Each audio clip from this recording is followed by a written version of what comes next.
نوجوان لڑکے اور لڑکیوں کے لیے سبق آموز داستان۔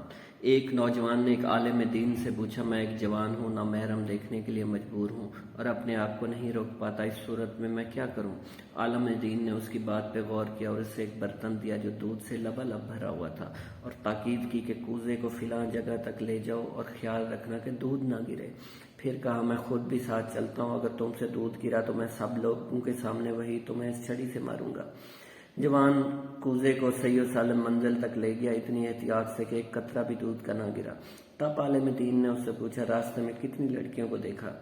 جوان نے جواب دیا، کسی کو بھی نہیں، میں اس فکر میں تھا کہ دودھ کو احتیاط سے منزل تک پہنچا دوں تاکہ لوگوں کے سامنے مار کھا کر ذلیل نہ ہوں۔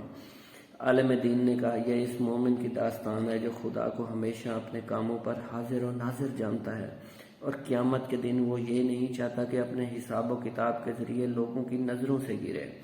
سٹوری اچھی لگی ہو تو چینل کو سبسکرائب کر دیں۔